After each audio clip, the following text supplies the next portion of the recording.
안녕하세요, 참맛입니다.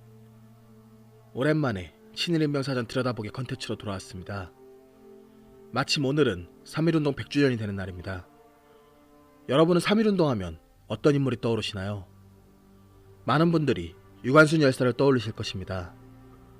100년 전 오늘 유관순 열사를 포함해 수많은 사람들이 만세를 외치며 독립의 열망을 표출했습니다.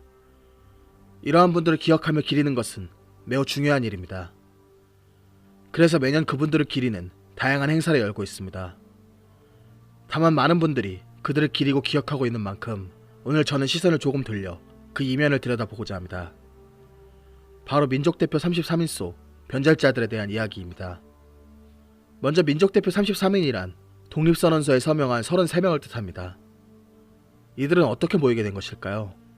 이 민족대표 33인이 구성되는 데에는 손병희 선생이 주도적인 역할을 했습니다.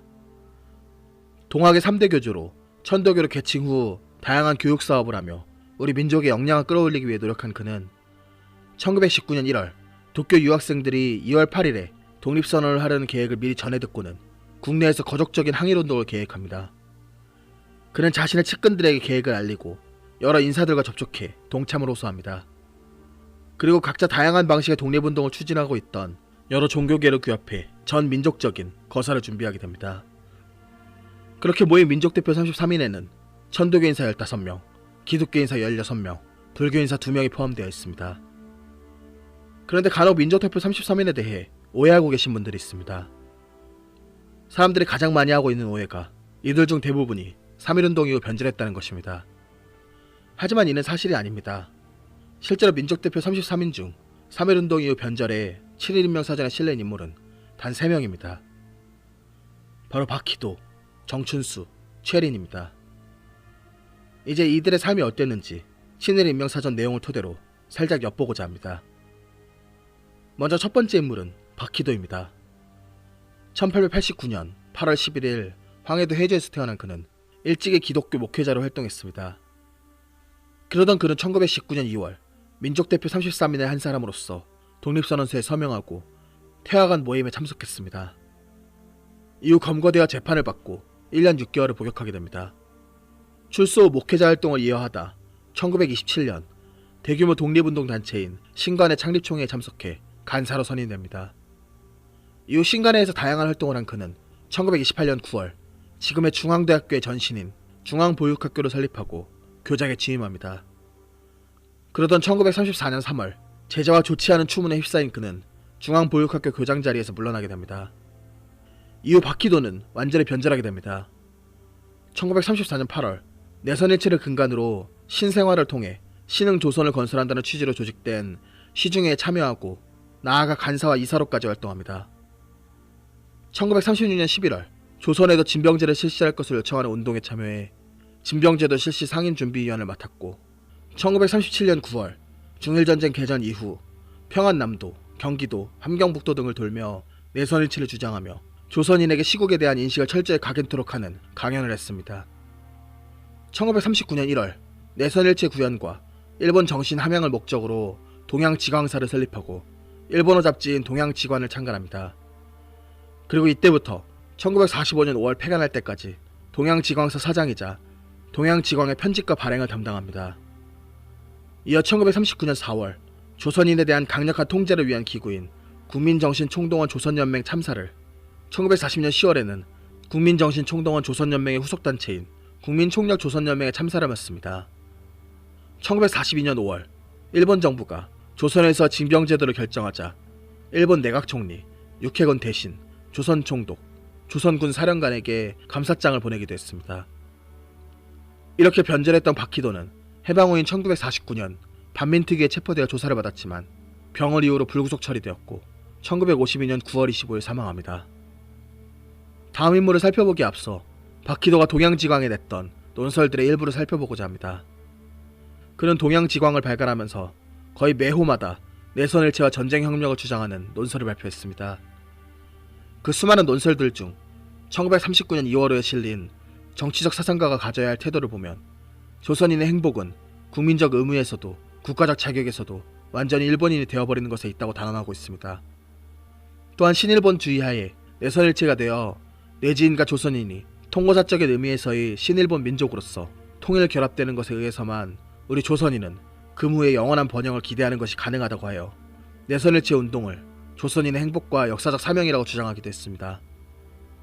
1939년 4월호에 실린 신동아 건설과 우리들의 사명에서는 내선일체의 불복을 주장하는 내지인도 또 조선인도 결코 허용돼서는 안 된다며 제국의 위대한 이상의 실현을 방해하는 자들을 역적으로 간주하기도 했습니다. 다음으로 이야기할 인물은 정춘수입니다.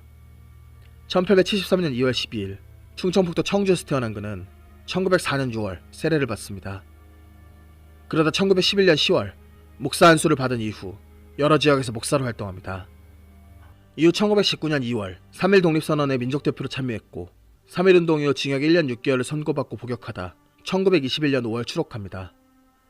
1927년 2월 신간회의 간사로도 활동한 그는 1930년대 중반까지 목회자 활동을 이어갔습니다.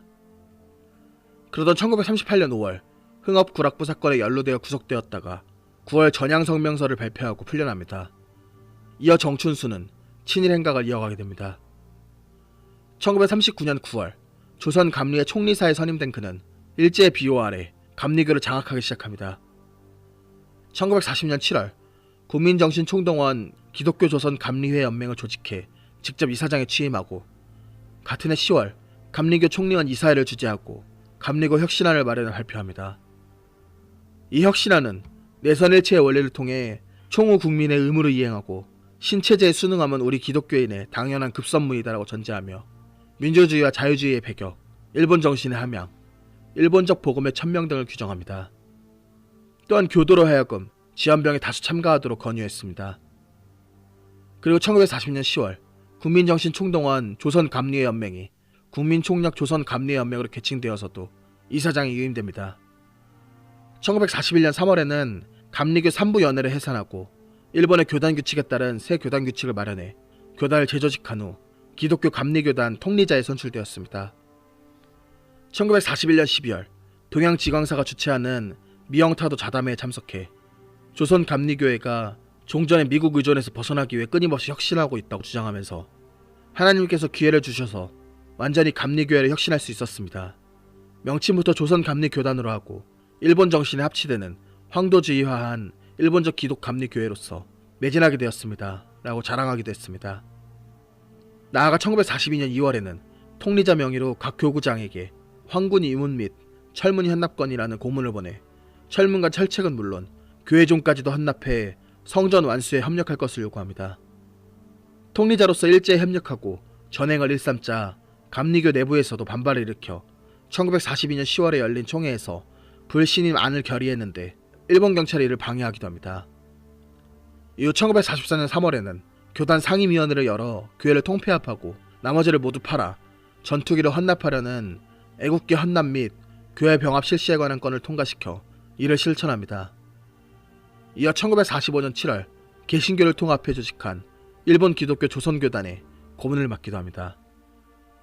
이랬던 그는 해방 이후 감리교 내부에서 7.18 거두로 지목되어 교계 활동이 어려워져 운신의 폭이 좁아졌고 1949년 반민특위에 체포되어 60일간 구속되었다가 기소유예로 풀려나게 됩니다. 이후 정춘수는 6.25 전쟁으로 피난 중 충청북도 청원에 머물다가 1954년 1월 10일 사망합니다. 오늘 마지막으로 살펴볼 인물은 최린입니다.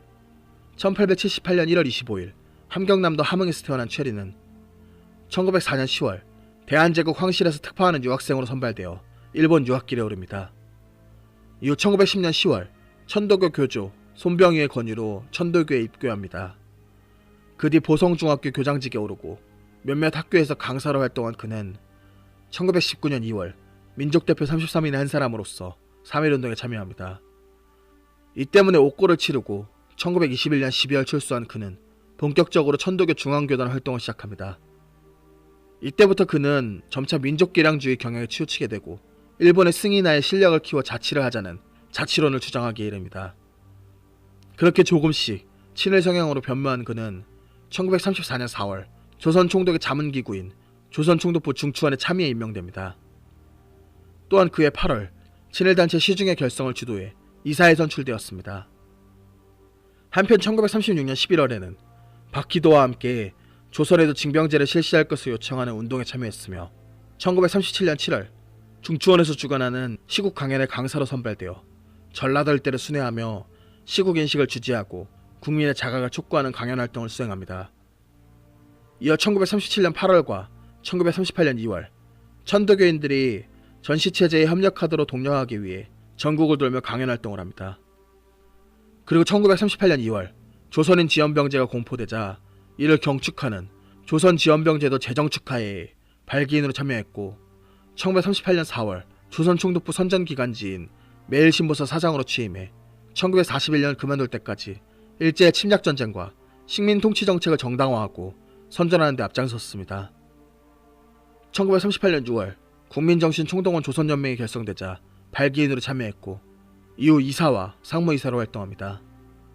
또한 1939년 10월 조선유도연합회의 이사와 상미사에 선임되어 활동했으며 1940년 조선총독부가 국민정신총동원 조선연맹을 개편해 전시 최대 외곽단체인 국민총력 조선연맹을 결성하자 이사에 선임되어 1944년까지 활동합니다.